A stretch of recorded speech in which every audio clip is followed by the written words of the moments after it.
Tsaka sa Bible naman, yung sa rosaryo nga din, mabalik ko, wala naman nakalagay na tungkol sa rosary na ganun, kailangan mong dasal-dasalin ng ulit-ulitin na may kapangyarihan yung rosaryo na mag-drive ng evil spirit. Walang nakalagay na ganun sa Bible, mga tol. Kamusta mga Noity dyan? Ito, nagbabalik na naman ang pinakasiga sa lahat ng mga siga. At ito, meron akong gustong i-open na topic, guys, kasi alam nyo, naging Protestant Christian na tayo simula nung nandito tayo nanirahan, no?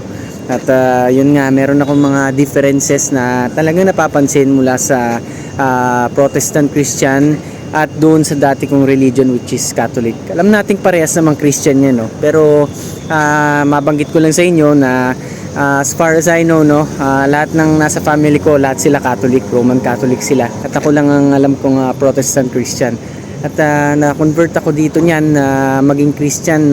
Ganun nga kasi nga dito ko rin nakilala si God dahil napunta rin ako sa mga unexpected na mga circumstances at mga pangyayaring talagang masasabi ko na divine providence at talagang niligtas ng Panginoon yung buhay ko ilang beses na.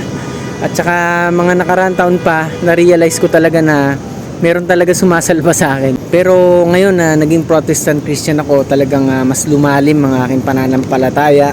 Meron din ako napansin yun sa pagkakaiba, no? Meron kasi mga nagtatanong sa akin. So isa na sa mga napansin ko yung pagsa-sign of the cross nga. Kasi sa Protestant Christian, hindi na namin yung ginagawa, no? Dahil nga para sa akin, hindi na kailangan yan. Kasi ang number one key lang sa ating salvation talaga is yung faith.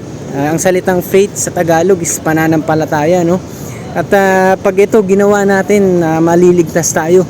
Hindi na kailangan i-require yung gagawa tayo ng mga ritual, ng mga sakramentong kung ano-ano, o yung gagawa tayo, pipila pa tayo sa komunyon ng pagkahaba-haba at saka ilang minuto. Para sa akin, aksaya oras lang yan, mga tol, no? Hindi sa binabastos ko ang ibang religion, no, na gumagawa nun. Sasabi ko lang na sa Protestant Christian talaga, mas deeper at mas rooted, connected talaga ang faith ko kasi sa praise and worship pa lang na-open up na yung damdamin ko tsaka yung spirituality ko eh. At yun nga, yung isa pa yung rosary kasi yung isang kakilala ko yan nga, in-open up niya na nagro-rosary din ba mga Protestant Christian. Sabi ko, hindi kami nagro-rosary. Ako personally, dati ginagawa ko yan. Pero para sa akin ngayon, saya oras na lang din at hindi siya needed. Kasi para sa akin, ang pagro-rosaryo repetitive praying yan na hindi naman kailangan. Dahil nga, ulit-ulitin mo yung Hail Mary tapos hindi mo naman talaga sa loob yung kung ano yung dinadasal mo, no? Paulit-ulit lang. Pero pagka Protestant kasi, nagdasal kami, ako. Talagang deep yan, no? Ikaw lang mismo, connection with God. Walang makapigil, walang kailangan na mensahero, walang ahente na kailangan magparating ng mensahe mo, middleman, hindi na yun importante. Ikaw mismo, directly kay God. Kung may gusto kang sabihin, gusto mong magdasal, ganun ang ginagawa namin.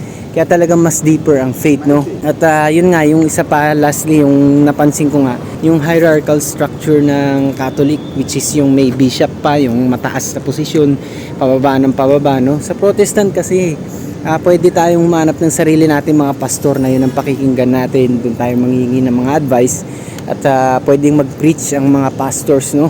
Dahil may kanya-kanyang calling yan, hindi na kailangan yung may basbas pa galing sa central ng Pope, dahil alam nyo lahat naman tayo pantay-pantay talaga sa connection sa ating Panginoon tsaka sa Bible naman, yung sa rosaryo nga din, mabalik ko, wala naman nakalagay na tungkol sa rosary na ganun, kailangan mong dasal-dasalin ng ulit-ulitin na may kapangyarihan yung rosaryo na mag-drive ng evil spirit. Walang nakalagay na ganun sa Bible, mga tol. Yan ang malinaw sa malinaw, no? Kaya ako lang, pwede pa rin naman kung pumasok sa Catholic Church, pero hindi ko gagawin yung mga ritual na para sa akin is hindi naman talaga kailangan at hindi naman nakasaad sa Biblia, no? Yung mga paghahawak sa mga rebulto, para sa akin, hindi ko na kailangan gawin yan. So, tinatanong lang naman ako ng kakilala ko, kaibigan ko, sa mga ganitong mga differences, kaya ako naman gumawa ng ganitong video. Kanya-kanyang paniniwala tayo, hindi para isara ang isip ng bawat isa o bastusin ng ibang relihiyon, no? Kahit Muslim yan, nire-respeto ko yan, kahit anong religion yan, no? Kahit INC, pero importante lang bilang Protestant Christian, napapahayag ko yung sarili kong views dahil nga siyempre para sa akin ang connection natin sa Panginoon, yun ang importante, pinaka-importante sa lahat. So yun lang mga tol.